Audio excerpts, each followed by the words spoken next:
रामकृष्ण हरी मंडळी, कशा आहात? मस्त ना? मस्त चालावे. चला तर मी आज मार्गशीर्ष महिन्यातील दुसरा गुरुवार ना, गुरुवारची तयारी करायच्या अगोदर स्वयंपाक करून घ्यावा म्हटलं. पहिल्यांदा कुकरला डाळ लावल्याच्या नंतर रुद्रसाठी रुद्र पण उठला होता, त्यासाठी रुद्रला मिक्स डाळीचं सूप बनवून घेतलं. माझा चहा तर ऋतू जात वाचला. तर मग रुद्रचं सूप तोपर्यंत थंड होते, तोपर्यंत मी चहा पिऊन घेते. आणि नंतर अगोदर पटापट चपात्या करून घेतल्या, कारण बाळ आता रडलं म्हणजे आणखीन स्वयंपाक करू वाटत नाही आहे. आणि पण इथं बाळ माझं पायाला धरून उभंच आहे बघा, पाहू शकता कसं उभारले. चल मम्मा चल. त्याला ना दिवसभर मी घरात असले तरीसुद्धा त्याला असं वाटते की आतासुद्धा मी त्यासोबतच राहावं. चला तर ठीक आहे, मी पटापट स्वयंपाक झालेला आहे. मी डाळ आणि रुद्राची कमी तिखटाची सुद्धा डाळ झालेली आहे आणि भातसुद्धा शिजून झालेलं आहे. चपाती डाळ भातचं जेवण सगळं झालेलं आहे. नंतर सगळी पूजेची सगळी सामान एका जागीत करून घेतलं, म्हणजे पुन्हा उठायला होणार नाही. पहिल्यांदा स्वस्तिक वगैरे काढून पूजेची सुरुवात केली. मस्त असं पूजा, सुंदर अशी पूजा मांडून घेतली. छान अशी रांगोळी पण काढून घेतली.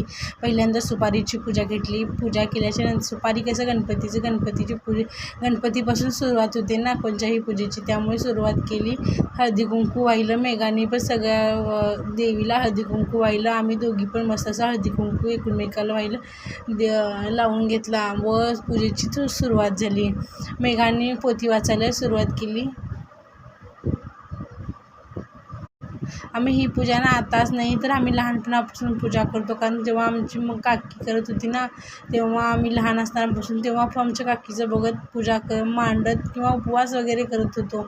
जेव्हा आम्ही खरं आता सध्याला म्हणजे आता खरी पूजा करतो, म्हणजे स्वतः आमच्या संसारात करत आहोत ना, असं म्हणजे कसं मनाभावे पूर्ण श्रद्धेने पूजा करतोय.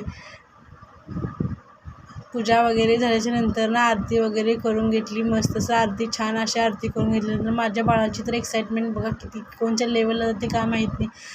त्याला टाळी वाजवायची असते, कुठे बघील तर मस्त मज्जा वगैरे करायची. त्याची मजा तर कधी संपायची नावच घेत नाही. मग देवीला नैवेद्य वगैरे देऊन घेतला, त्यांनी शंभू वगैरे केलं. मस्त असं रुद्रासाठी डाळ भातचं जेवण होतं, त्यांनी जेवण केलं. चला तर भेटूया नेक्स्ट ब्लॉगमध्ये. बाय.